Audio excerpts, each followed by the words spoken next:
What's up guys, welcome back to my show Anime Fiction. I'm back with a new episode of What If Naruto Was the King of Chaos Part 8. And if you did enjoy the video, give this video a like, and if you're new to my channel and like more content, subscribe and hit the notification bell for more crossover fictions. Now let's begin this new video. Chapter 35. In general, nothing crossed his mind. There were no conscious thoughts, stratagems, or even recognition of the monster cores and drop goods that fell to the ground. He was only concerned with slicing everything that moved in his path. Little Palom supporters and adventurers discovered trails of loot left over the ground from the first to the third floors, since whoever killed the animals didn't care enough about the expensive things to pick them up. Some unlucky explorers found themselves holding a larger bag of Valis in their hands than they had in an entire month. But it didn't register, and it didn't matter to Naruto. His mind was a jumble of frustrations and emotions from the last several days. He'd thought that by abandoning his master's wing, he'd gain clarity of mind and a clear road to his goal. But he couldn't escape his demons or his conscience. The only thing that seemed to relieve his stress was the torrent of blood from the swarms of monsters that surrounded him. And there was none of his trademark elegance. Instead, it was simple slashes endowed with mystical energy. There are no stunning and dramatic presentations of the various elements. Pure magical power shockwaves ripped through his foes like hot knives through piles of butter. His clothes, which he'd only bought the day before, were stained with blood, and his boots squelched with the corpse fluids of those he'd killed with each step. He relished the power that the killing gave him. Even if it was slowly, he could feel his power growing, his stats increasing in number as his attacks became more ferocious, almost madman-like. Even the minotaurs he'd formerly had to defend himself against were eventually unable to compete with him as he breezed past them. Some rolled their eyes, while others discovered holes in their bodies before disappearing since his small form had plowed straight through them.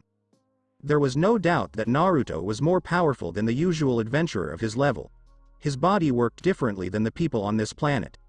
Being himself had already violated the typical parameters put on others, allowing his vessel to absorb far more excelia than others. If other adventurers saw him today, even the most experienced level 3 veterans would be hesitant to engage him because of how mindless he'd become and how indiscriminately he attacked each and every one of his foes. One minotaur managed to raise its stone sword barely in time to intercept the boy's longsword. But, without hesitation, the child indicated with his hands, and the minotaur's core appeared in his hand. As stupid as it was, the poor beast tried to figure out what had happened before collapsing into a cloud of dust, unable to contemplate any further. Naruto casually threw away the core and resumed his rampage. He eventually made it to the 17th story, where he paused as memories of the struggle with Goliath flooded back. For someone of such low level to accomplish such an incredible feat and level up in a single day, he hadn't pushed his stats to the limit like he'd hoped, but he'd more than qualified for a level up. Adventurers are lucky if any one of their stats reaches S rank, let alone SSS rank, in their lifespan. Most people would rank up to D in their stats, the bare minimum for leveling up, before actually doing so, just because they couldn't physically push themselves any further. He had broken all the rules and all understandings of consolidating power in this society, to the point where even his Falma was acting strangely. Anyone else in his position would be quite proud of such accomplishments. But Naruto was not, and the reason was simple. It was not enough. He'd seen truly powerful beings, and nothing he had right now, even if he could control chaos and use it to the maximum degree, could compare. Leaving such things aside, higher-level adventurers would not have to try to take him out on their own because he was simply too weak for them. The point was that, despite his extraordinary and exceptional abilities, he fell short of the top dogs. And he couldn't afford to keep such things. All of those adventurers sought aspirations or fought to fulfill commitments such as providing for family, exacting vengeance, or returning debts to those who had saved them. If they could grow so powerful only on their feelings, what about him? Someone who had everything taken from him and placed it in an unreachable location, someone who appeared to have one of the greatest powers ever but was unable to use it. Someone who fought to reclaim all he cherished. All of those folks had all they needed, and they retained their identities and sense of belonging in this world. He had no place here. He bore the name of two idiots who valued drugs and booze over the well-being of their own children. He wore a face that was not his but rather a mirror image of someone else's, with the only variation being the color of his hair. For God's sake, evidently not even his soul was his anymore. For the time being, it functioned as a home for a fifth-dimensional entity who needed nothing more than to be entertained. You'd think being the host of chaos was something magnificent and glorious, wouldn't you? Number. He was only a host, a corporeal anchor for this being, through which it might force its will on the normal world. Examples like these occurred throughout fictitious universes where fifth-dimensional creatures lacked their own physical form and hence had to act through conduits to do whatever they liked in the mortal realms. His body was only a conduit for chaos magic from another dimensional plane into the 3D universe. Even if their wills appeared to be linked, implying that he could do whatever he wanted with the power he'd been given, he had nothing to call his own any longer. The only thing that remained of Naruto Uzumaki were his memories. He wasn't even the same person he used to be, and it was excruciating. Even if he did find a way back to his mother, how could he persuade her that it was him when he had nothing of his past self to show her? What was his goal? Even though the walls hurled scores of minotaurs at him, they were all decapitated the moment they got too close. In defiance and derision, he roared at the dungeon.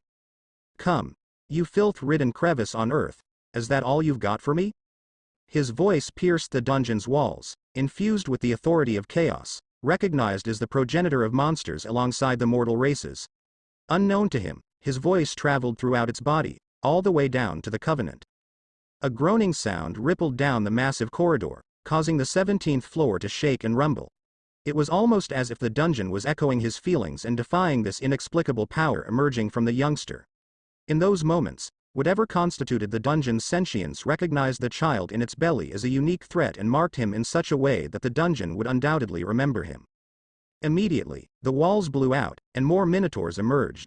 But these were much larger, and their fur was red. As drool and slobber gushed out of their maws and onto the stone floor, their red eyes flashed with wrath.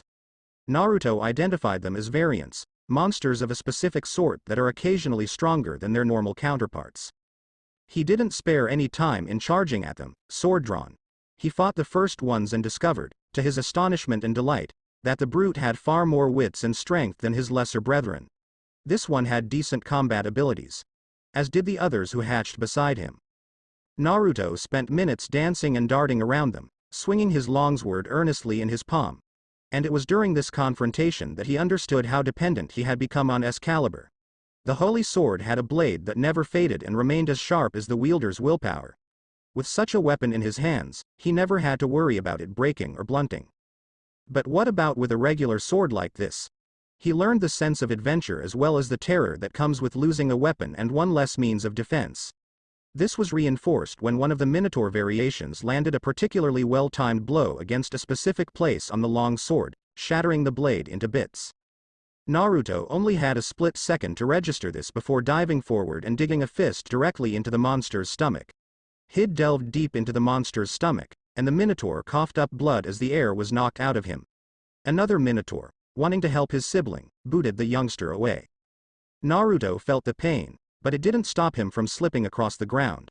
The laws of physics could not be disobeyed, and his body weight was simply too light to be thrown away like that with so much more weight behind such an attack.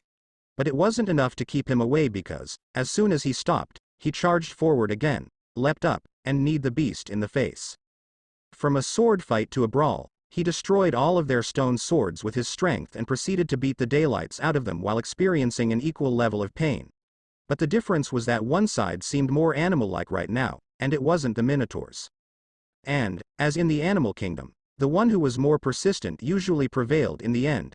Naruto's power had grown to the point that he could drive his palm through its hide and pull out its pulsating heart. Therefore, the first Minotaur Naruto attacked was the last to learn this lesson. The monster vanished in a cloud of white smoke. Naruto stood before the wall of grief, breathless and covered in blood, surrounded by Minotaur horns and cores. He clenched his hand, still believing he had more fight in him. He'd used up most of his stamina on his previous run by this point, but now that he'd leveled up, he discovered that he had a lot more energy left. Enough to do the same audacious thing that everyone had accused him of, but this time he didn't care. More difficulties meant more strength for him to achieve. Why don't you let him out then? As his sight passed over the wall of grief, Naruto yelled up at the dungeon. You can't fool me with the interval nonsense you've sold to every other loser up there. I'm sure you can send a monster Rex whenever you want. I know because I've witnessed it. The wall trembled in front of him, but nothing seemed to come out. This simply irritated him further. Okay, then. If you think you're so tough for something like a scratch in the planet's crust, then spit the bastard out and let me kill him. I will soar above you, all of you." The wall exploded forth, and Goliath was spit out right at him, as he had demanded. And, whereas the monster appeared disoriented the first time, it was ready to capture the youngster even before its feet reached the earth this time. Back on the surface, in the concealed throne room within Babel, sat a presumably old man, his eyes closed in constant prayer, attempting to maintain control of the prison. His eyes widened as he noticed the peculiarity, and fear grabbed his heart. He'd seen many of the bizarre and spontaneous decisions the dungeons seemed to make in his lengthy time sitting in this seat.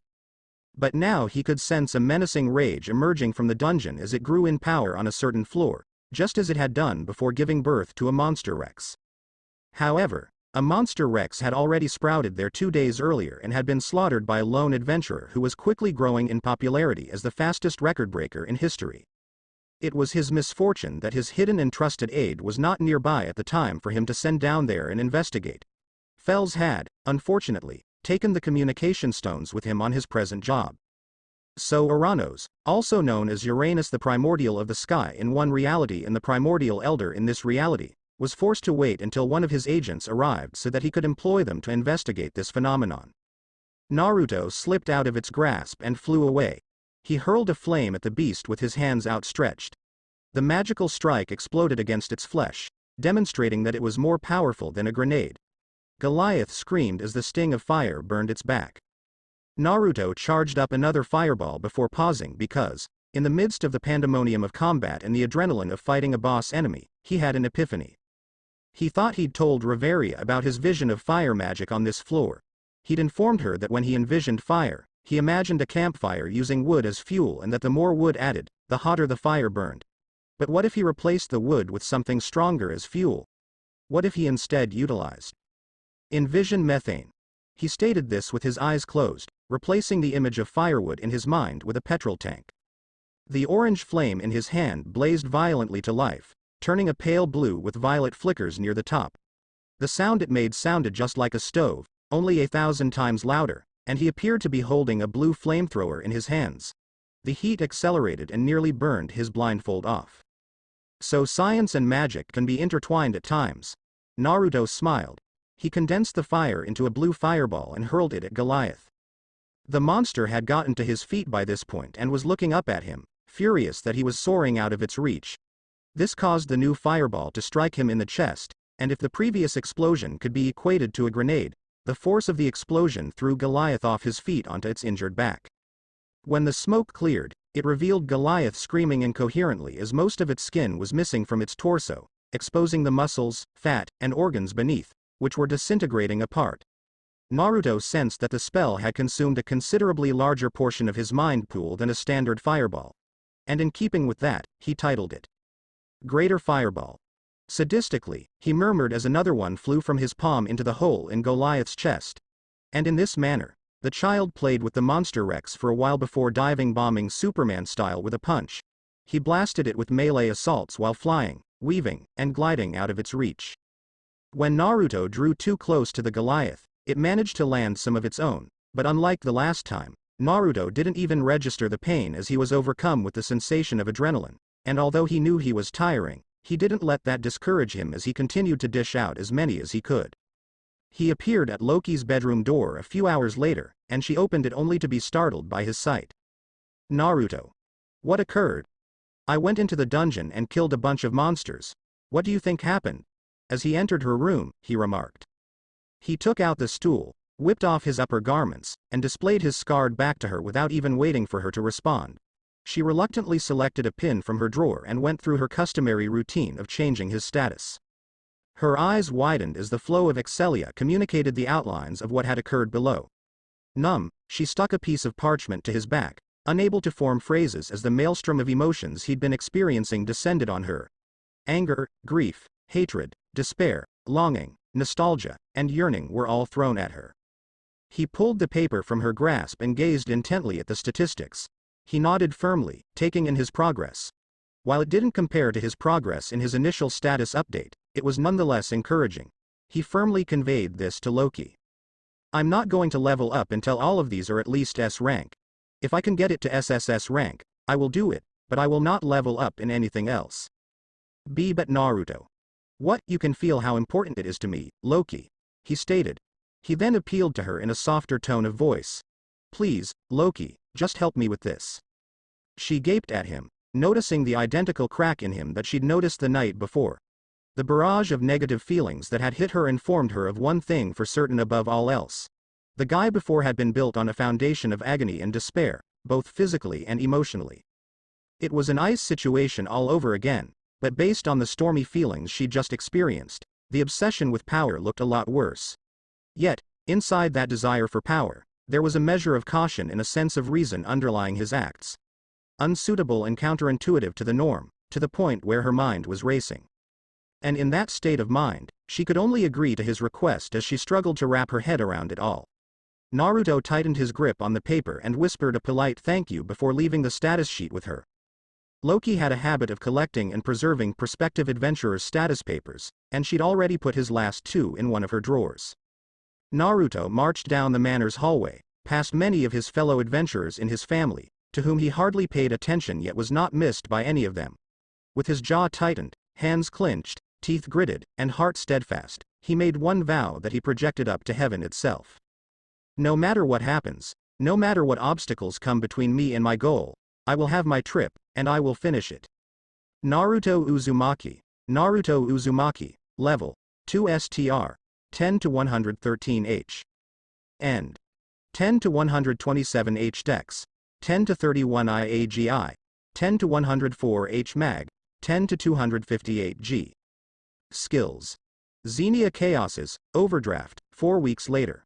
In general, Freya sat in her chair at the top of Babel, one leg over the other, a chalice in her right hand, and her face leaning into her other as she gazed down, her gaze penetrating the floors of Babel Tower and the dungeon all the way down to the 15th.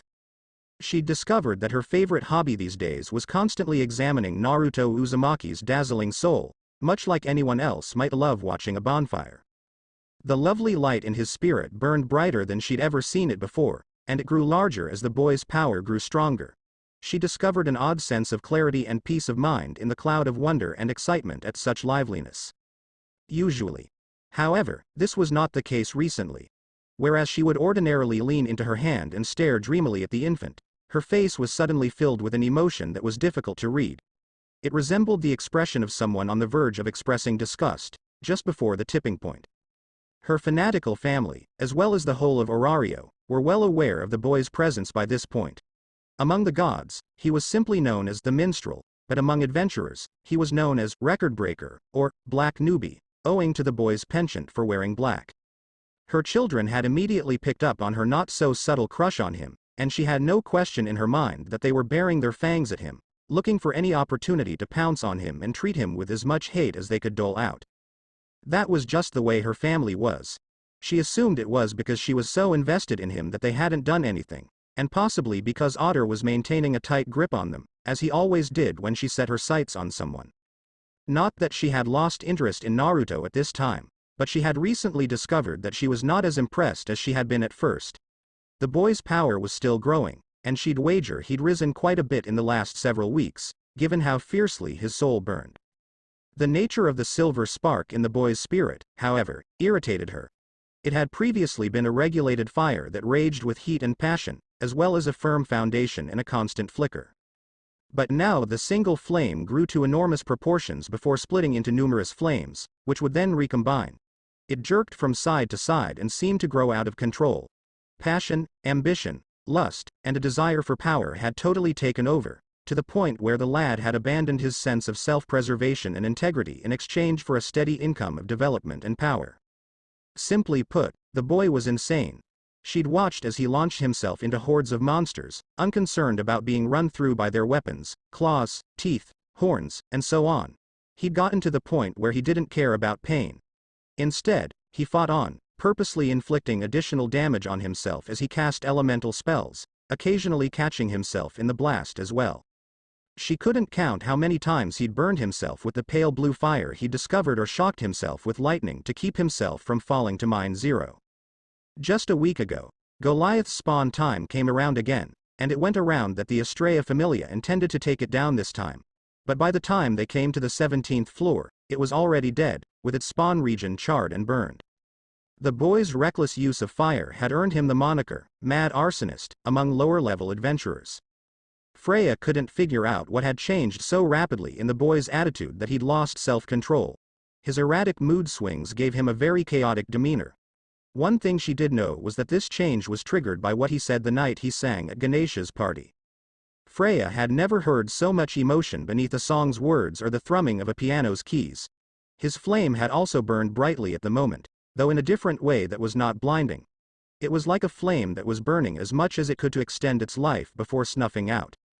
She could only guess that those few moments of singing had sparked some type of sad memory or something within him.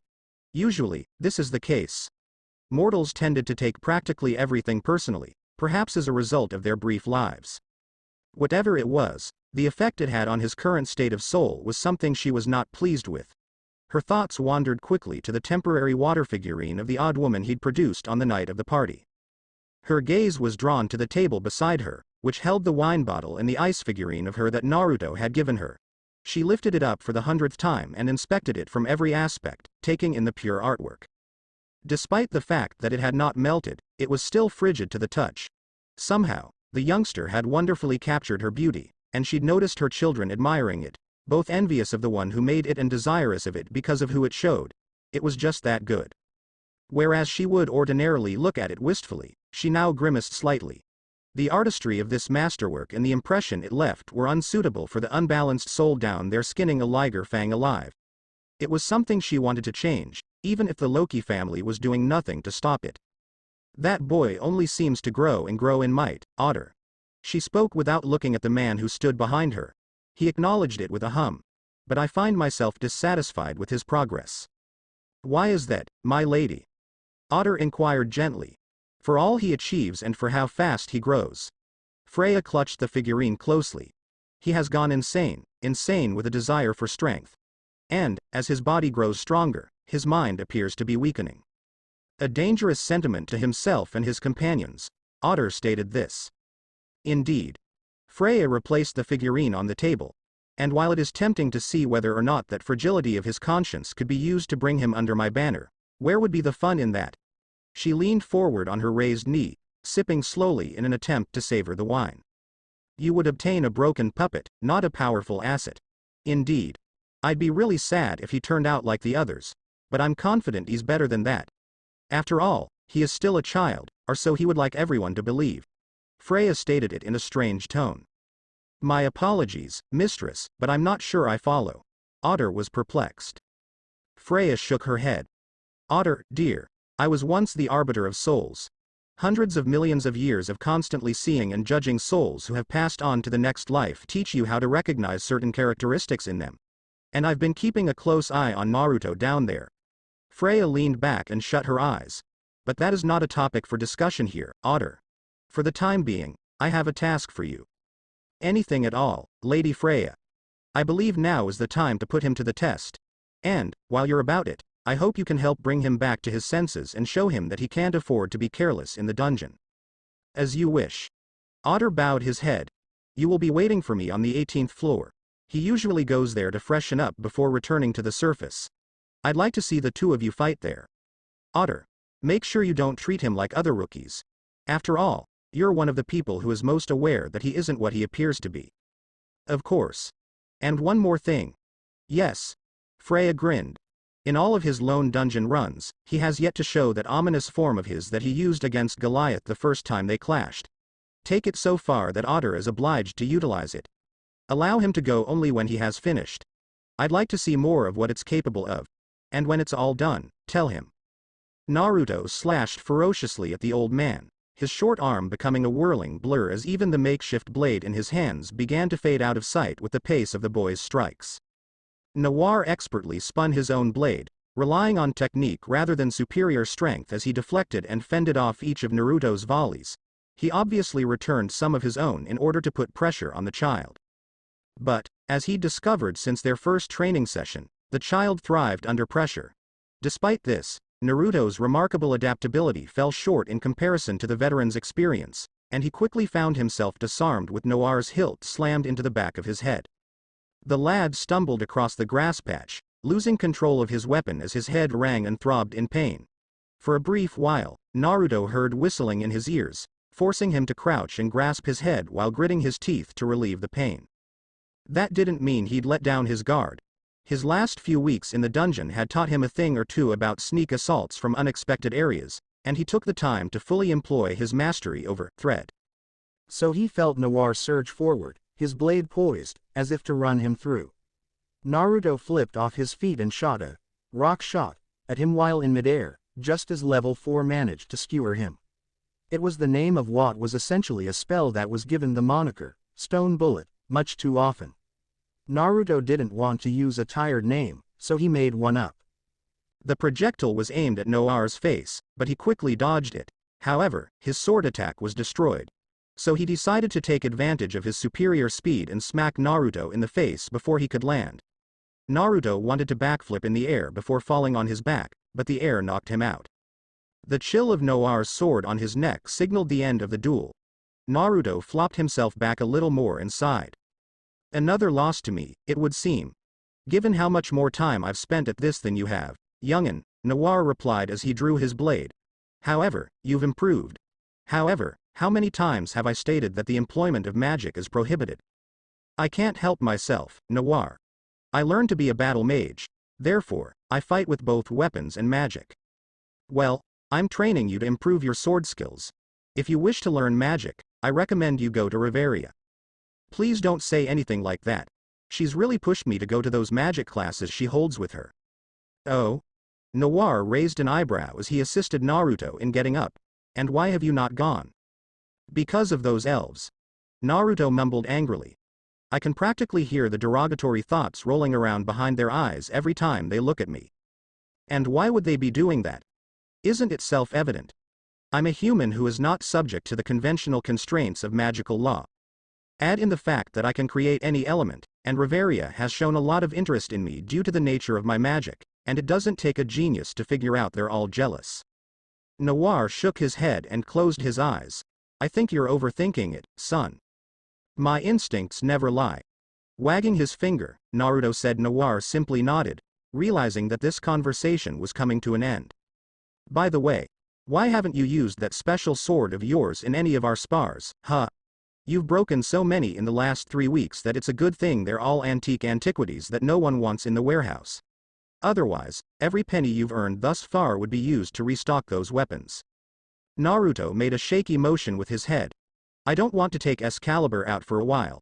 I just think it's made things far too simple for me. Taking down Goliath was not something I could do with a normal sword at the time, so it served as wonderful practice and an opportunity to appreciate something that doesn't endure forever. The Estrella Familia is still not very happy with you taking their prize, Naruto. Noir laughed.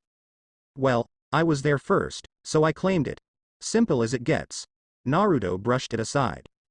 I know. Noir sounded like a frustrated granddad. But, at his age, he could as well have been. However, you have made significant progress. When I first started working with you, you were already well ahead of your contemporaries in swordsmanship. But you've come a long way since then. It's no wonder that you can improve yourself so quickly and so well. Still not enough to beat you, however. Naruto mumbled. One day, you'll get there. And only after you've finished with me should you attempt to surpass the captain of the Freya Familia. How did you even find out about that anyway? Noir threw up his arms. It was all over the place. How the record breaker confidently declared that he would surpass the strongest of the current generation you have a real pair on. I meant every word. Naruto stated as he gazed up at the sky. I have no choice but to go through with it. Noir tilted his head and leaned on his blade, a troubled expression on his face. What exactly does that mean, son? Naruto shook out of his reverie and shrugged. Forget about it. He remarked this while returning to take up his present sword, waving his hand. They are all worried about you, you know. Noir spoke gently. Who? You know who I'm talking about. Gareth, Riveria, and Finn. Not to mention the adorable Ice. They've been concerned about you. Every day, you go to the dungeon and either return nearly dead from weariness or injured. This fanatical collecting of stats mania you've plunged yourself into is not healthy in any way. We all fight or something, Noir. Naruto said as he began to awaken. My goal does not allow me time to rest. If I want to attain my goals, I need to get as strong as possible in the least amount of time. Noir stood there, watching as the child went away, unwilling to continue the conversation. The elderly gentleman shook his head. And, once again, he does not respond to the question. He reflected regretfully. He took out a sheet of paper Loki had given him to use as a reference during their fight. But whatever he's battling for, it sure provides him with good stat growth. But kids these days are so impatient.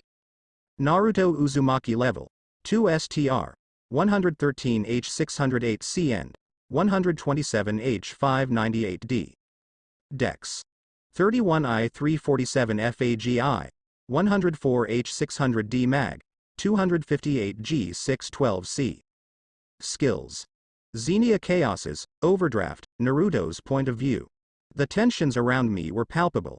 Not in a nasty way, but people were plainly apprehensive of addressing me on anything.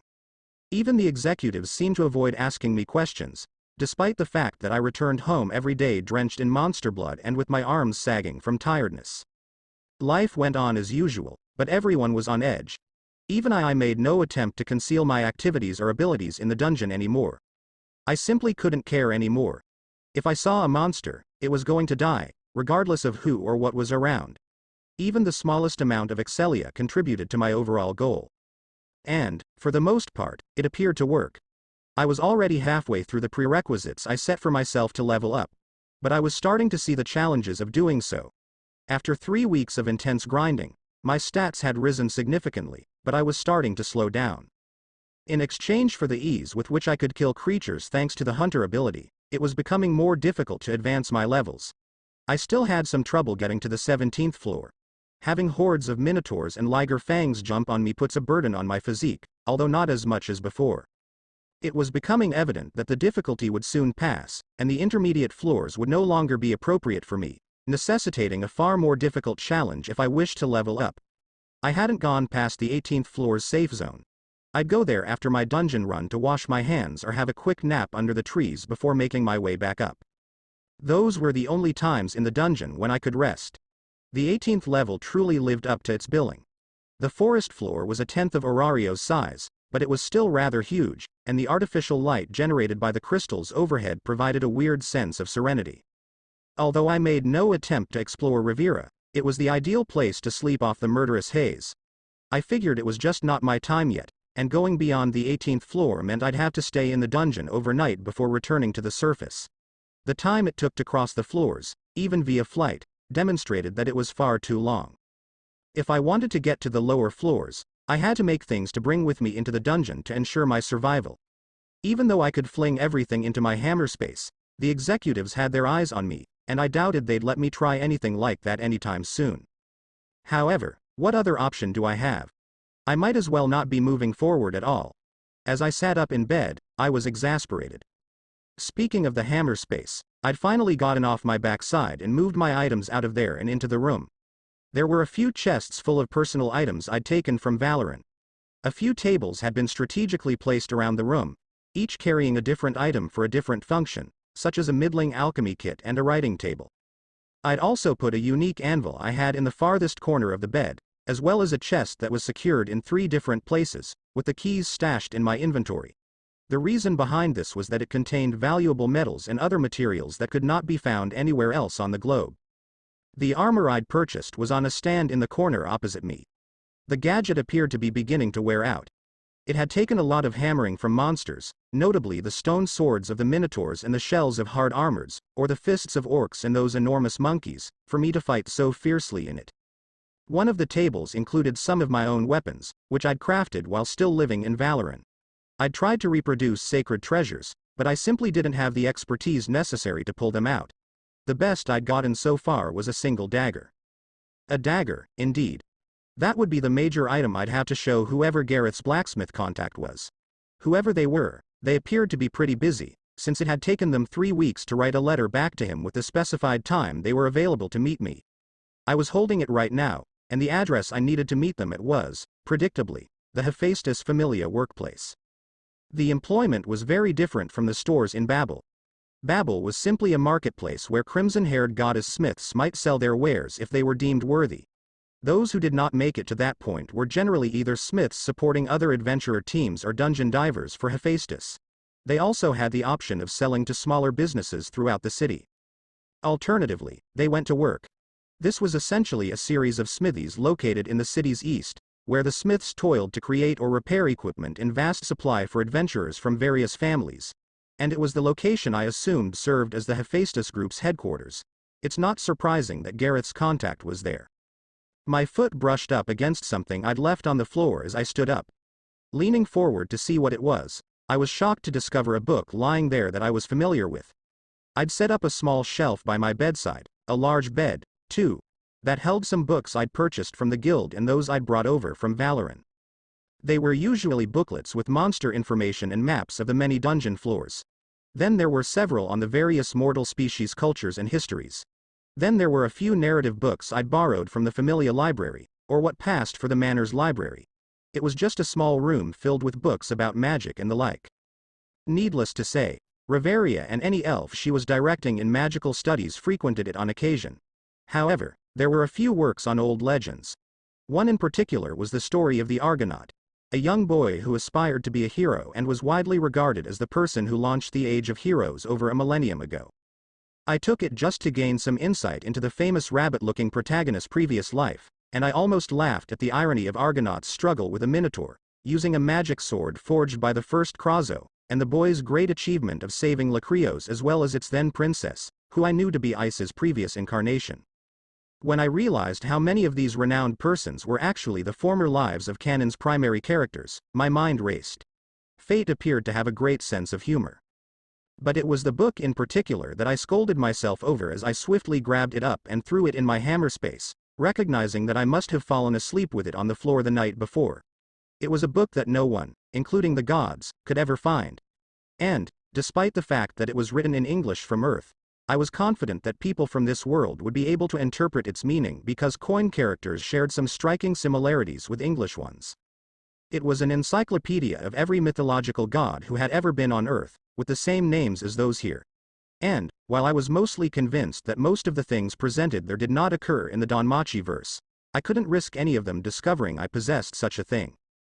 1. It would almost certainly reveal my identity as an otherworlder, and 2. I wasn't sure whether there was any essential information in that book that was true in this world but that the gods intended to keep hidden. I'd read enough about Loki to know that he frequently fulfilled the deception aspect of his domain by changing genders. It appeared to be something the Loki here would do. Maybe that's why she's so flat, an effect of constant gender bending, perhaps. I inquired aloud. Still, I had to do everything I could to keep it out of the hands of anyone. I needed it for information on the potential personalities of the gods here, but I couldn't risk any of them finding it.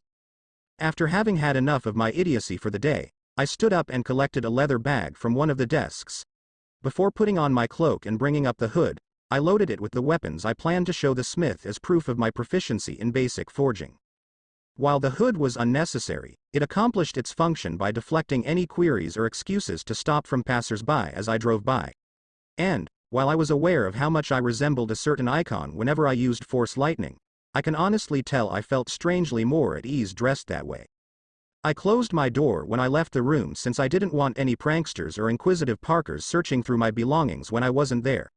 I was going to turn and head for the front door when I heard a cough behind me and saw Riveria standing there with another elf I recognized. He was a medium-sized elf with a ridiculous bowl cut and an arrogant demeanor. For some reason, he always brought it about with him. I say, some reason, but I truly know what it is. Riveria's special attention to me in magical issues irritated the ingrate, who sought to persuade me to join the magic study club. What can be anticipated? A human being is requested to join an elf study club in a field in which they regard themselves as experts. Not even by their adored and cherished princess. A formula for disaster, at least for them. Nobody was safe from the flames of hell, no matter what level they were, and if one of them pushed it too far, I had no qualms about making them swallow black fire. Racism and dominance were terrible enough for their original king of chaos. I didn't need such garbage rubbing off on me. Where are you off to, Naruto? Riveria inquired, her voice tinged with anxiety. The office. Gareth's contact responded, saying, they finally have time to see me. I responded. The bowl-cut elf sniffed imperiously, causing her to turn around. Is something the matter, Kalos? She inquired. There is no Lady Riveria. Not at all.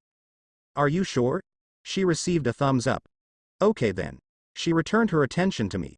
You have no plans on going to the dungeon today, Naruto? No, I am unable to do so. Instead, I'll be spending my evening attempting to persuade the blacksmith that I'm worth the extra effort on their part to teach me the ways of the forge. So I'm not diving today. That's excellent. But I must ask, would you please consider attending the magic study group tomorrow? Riveria. You've asked me this question 100 times, and I've always responded no. Simply put, I don't have the time. You've been going down into the dungeon non-stop for the past 3 weeks now. She stated it emphatically. I'm half tempted to stop you from doing so. It's not good for you. You understand how important it is to me, Riveria. I'm too busy for anything else. Yet you apply for smithing classes. So I won't have to rely on a blacksmith for good weapons in the future, and I'll be able to make my own. All in the name of having my dungeon function more smoothly. As I turned away from her, I murmured. You just don't understand. Then help me understand, Naruto. Riveria said as she took a step forward. Do not exclude us. You have no idea how many adventurers have seen perish as a result of enthusiastic dungeon runs and an insatiable hunger for additional strength, whether for a cause or not. I don't want the same thing to happen to you. I'm fine. Are you really? Yes. Really. After all, what would I gain from any of your classes? You're aware that my magic works differently than any of yours. Perhaps. But the fact that there is fresh magic is all the more motivation for us to study it together. There is always something new to discover. I'm guessing you've never given much thought to magic circles. I squinted as I realized she was correct. I mean, magic circles might emerge for some spells of mine, but I'd never really taken the time to study them in the manner I knew she was implying. But it sounded laborious and boring, and it was certainly not something I wanted to learn with a gang of racist elves. No, I haven't, I said. Nor am I interested. You never know if you like something until you give it a shot. Please, Naruto, at least once. If you don't like it, I won't bother you again. Consider this my attempt to get to know you better. For what reason exactly? I inquired. Just. Sigh. Because I care for you, Naruto. Why would you care? She appeared to have been slapped. Why should I? Why should I be concerned? You are a member of our family. Because you are in our care. It would be our fault as irresponsible elders if you were wounded in a scenario where we could have helped you avoid it. She approached me, turned me around, knelt, and peered at my face. You're clearly in pain, Naruto. And that pain is shared by others. You cried on my shoulder that night, seeking comfort from me. That is normal in a family. We rely on one another, lean on one another, and assist one another when necessary. I remained silent. I pondered replying, what if I don't want your help? But decided against it. That seemed like the words of an ungrateful jerk to me. I appreciated her efforts to console me and be someone in whom I could confide. To be honest, if my secrets weren't so complicated and risky, I would have done it. She sighed and rubbed my shoulder, as if she sensed it. I understand why you don't want to talk about your past. It's fine if you want to keep that to yourself. But, please, don't turn down offers of assistance from others. I know you know that Ice nearly killed herself once because she did the same thing. All we want to do is alleviate your discomfort and make things simpler for you. She gripped my shoulders tightly. Please don't destroy yourself when you have someone here that's willing to pick up the pieces with you. When I heard that, my eyes widened. I'd heard those words before, a long time ago, in another life, from someone else. The green eyes remained, but the hair briefly turned a dark brown. As the suppressed emotion swelled in me, I shook my head. I knew she was correct. I knew I owed my friends, whom I had now vowed to fight alongside, more trust.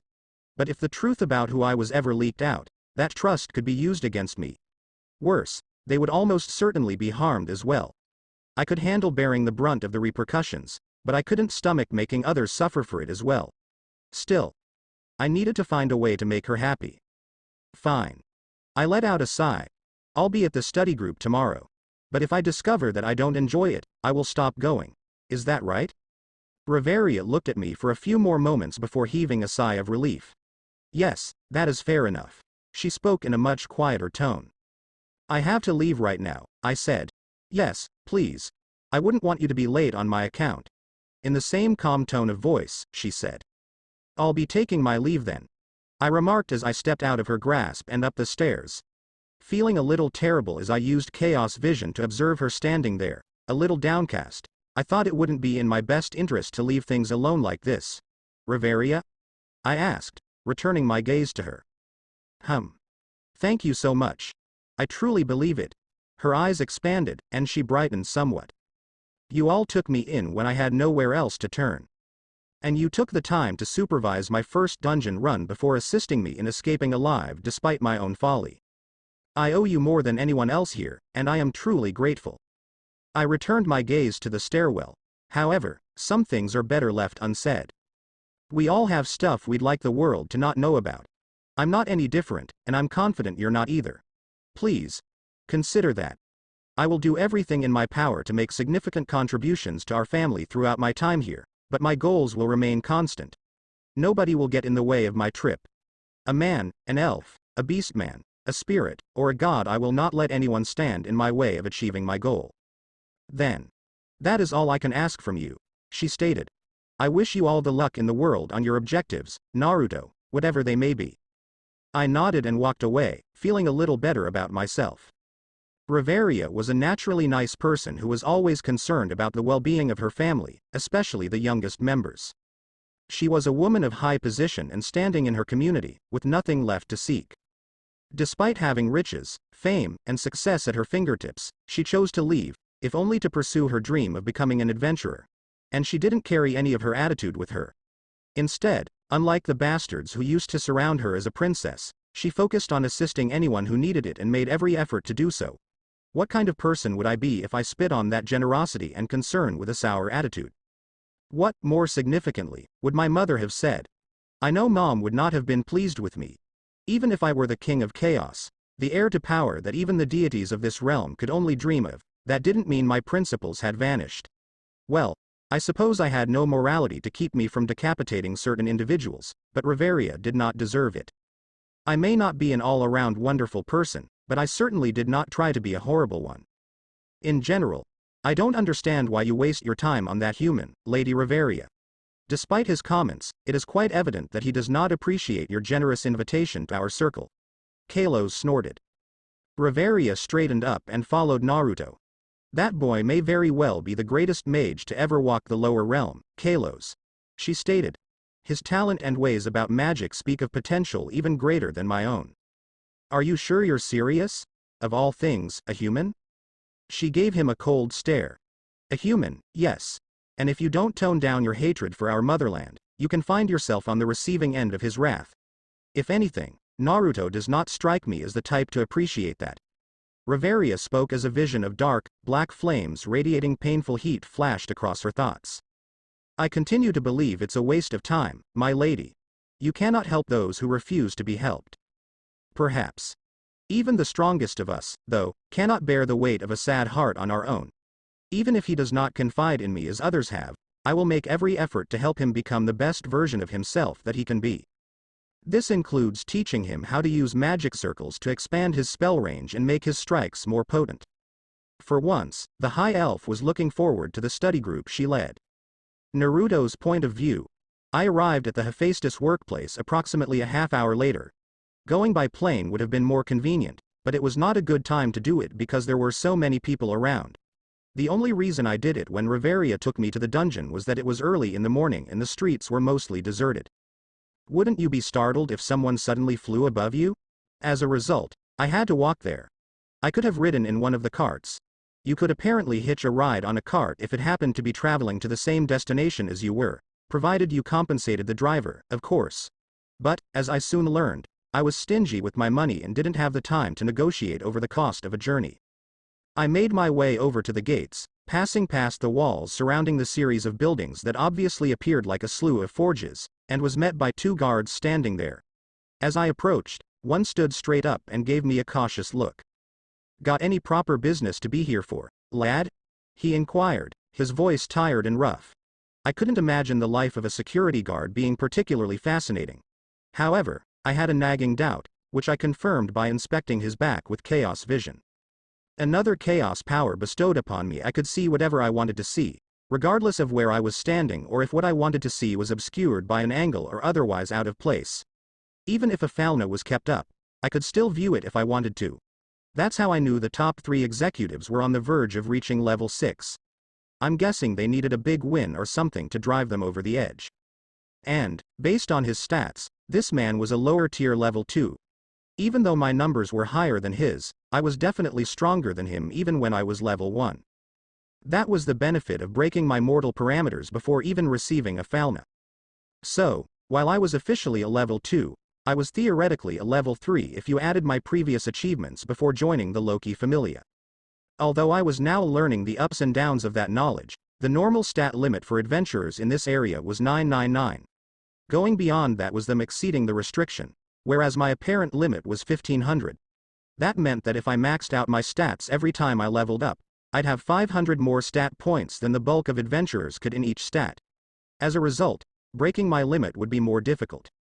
On the good side, I could already battle at a level higher than my own, and possibly a little higher, as long as the level 4 wasn't a highly skilled one like Noir, and some of my stats had really reached the SSS rank. On the flip side, it was far more difficult to increase my stats without delving deeper into the dungeon than I already was. Going any deeper would almost certainly attract the attention of the executives, not to mention all the preparations I'd have to make in order to set up camp down there. There's no such thing as a free lunch, is there? Returning to the present, I simply took out the letter that Gareth's contact had handed him. I looked for a name, but all I found was a stamp. After some consideration, I concluded that it was in an effort to conceal the personal smith of a first-class adventurer. Gareth was renowned, after all, and celebrities are notorious for keeping personal matters private. Only his family members would be aware of this knowledge about him, which is why I was going to meet whoever it was. When the guard noticed the stamp at the bottom, all traces of caution vanished from his face, and he glanced at me. You would be the kid mentioned here, then. In response, I nodded. He gulped, not in fear but in delight at my response. You know the casual gulps individuals take when they have too much saliva in their mouth. In any case, he returned the note to me and opened the gate. He ushered me inside the gate and locked it behind me after giving me directions to the smith's forge. However, as I was leaving, I heard him mutter behind me, "Lucky little bugger." I discovered that increasing the amount improved a person's natural senses, including my hearing. I mean, I had good hearing in this life and my last, but hearing his murmur from a few feet away, in a room full of the ringing of hammers and shouts of orders and irate smiths and customers alike, was nothing short of astonishing to me.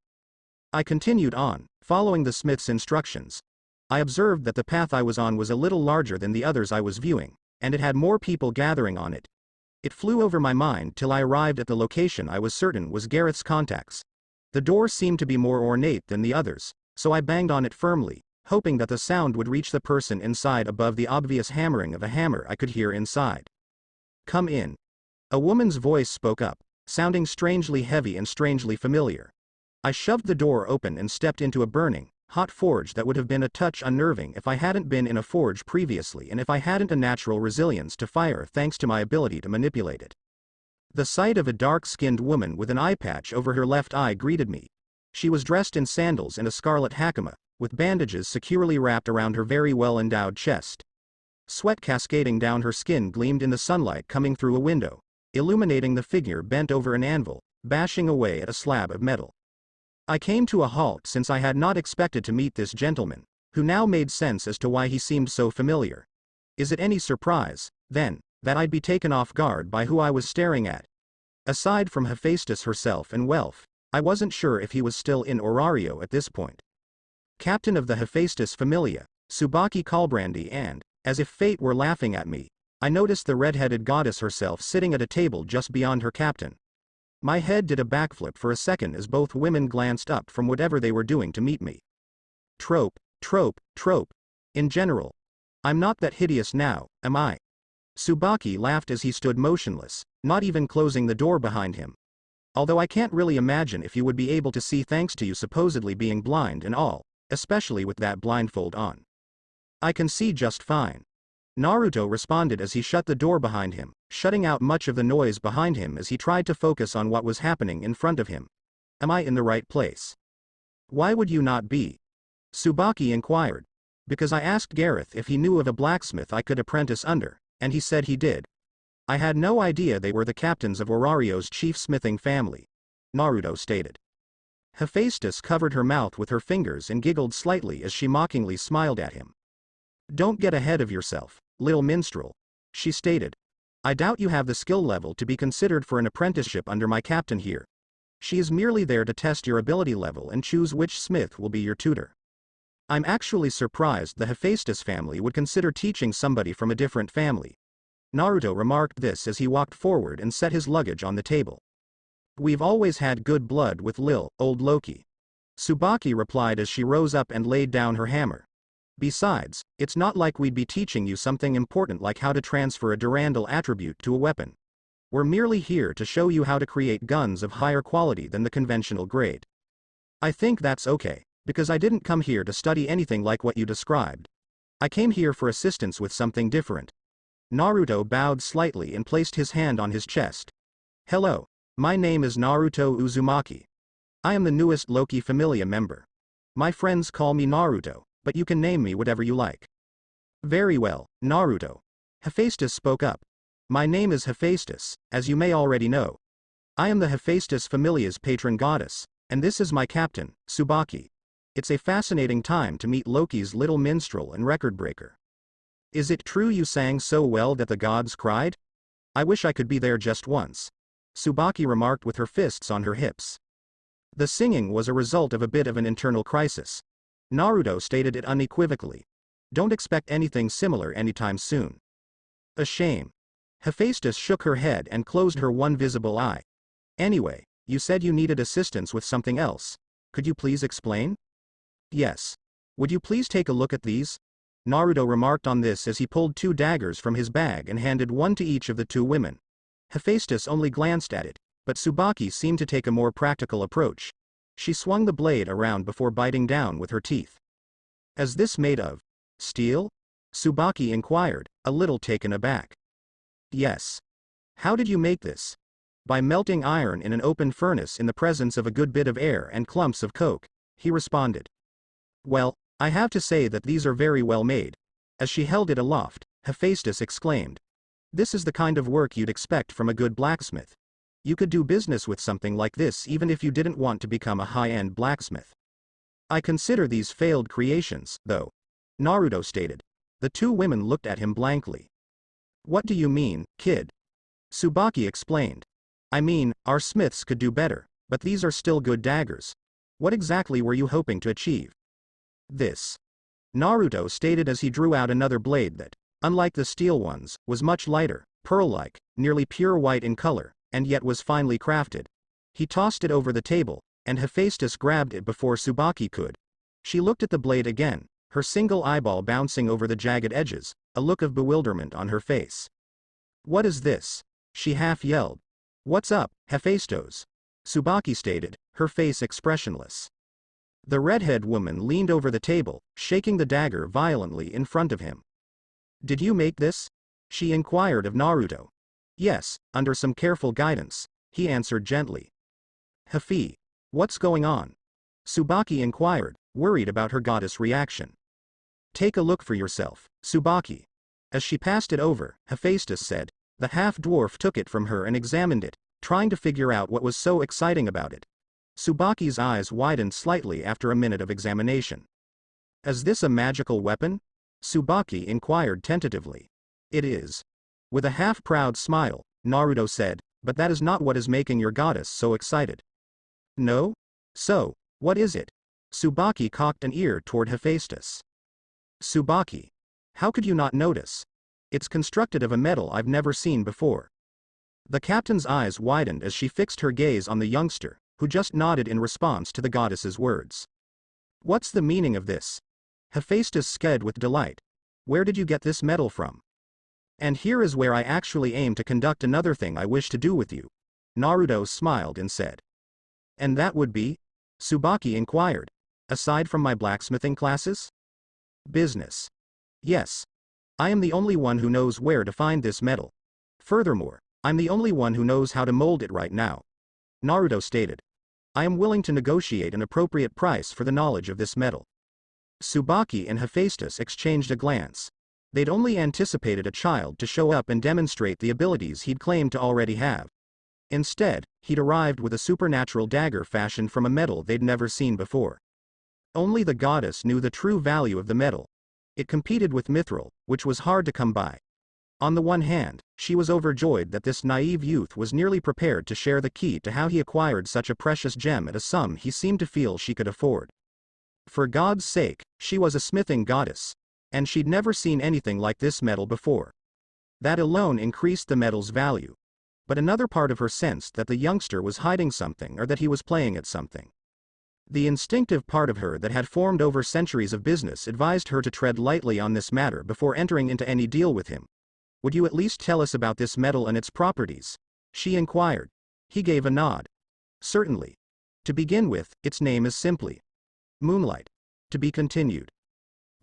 That's it for this podcast. Thanks for listening to Freya. I hope it did enjoy the part of the story, and if it did, like, share, and subscribe for more. And thank you all for your support, and have a great day.